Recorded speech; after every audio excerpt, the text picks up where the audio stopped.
Sarap eh, no? Menudo, no? Sarap siya eh.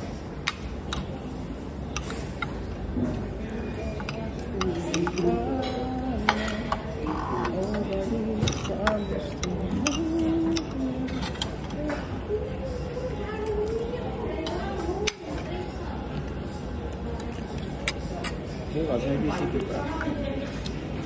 Pag bagyo. Lumabas na eh. Ha? Lumabas na yung bagyo. Pumasok ulit. Masok ulit?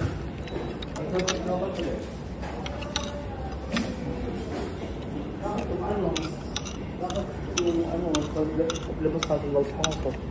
Yung bagyo din, di ba? Labas natin. Ang sarap, lagyan mo nun. Huh? Oo, parang nagiging spaghetti sauce. Actually, ganun ako. Pag di ko gusto yung ulam, may spaghetti, may... Parang nagiging parang spaghetti.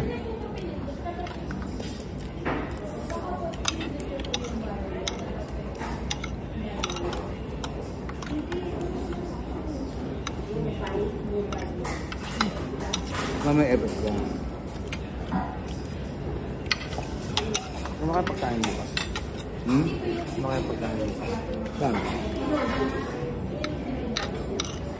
Sarap no, pwede nga magdalawang rice no. Dahil malasa siya.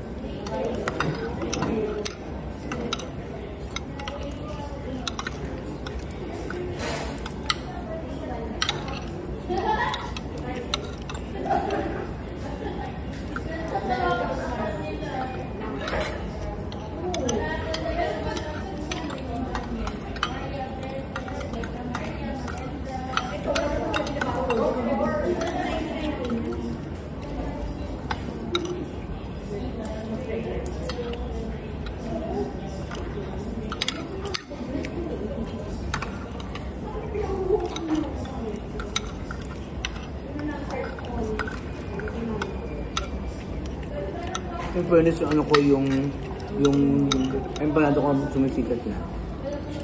Sarap siya. Masarap. Gusto mo nga eh. Marami naghahanap. Kahit yung mac and cheese. Yung Big Mac. Yung Big Mac. Bake Mac.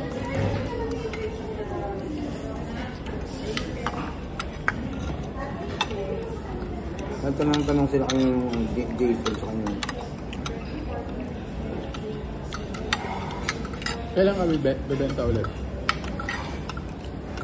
Hindi ko lang kung may puhunan ako mamaya eh. Ang bere. Kung meron sila puhunan, baka mamaya. Naalala ko meron akong kapitbahay dati. Yan ang sideline niya na naging business niya na kinalago niya. Sinusupply niya yung mga schools.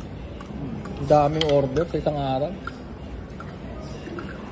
Yung mga schools sa Quezon City. Kasi pinabilog ko na, bulbul na lang. Bulbul? Ano? Pero libo siya. Pag in-orderan, libo.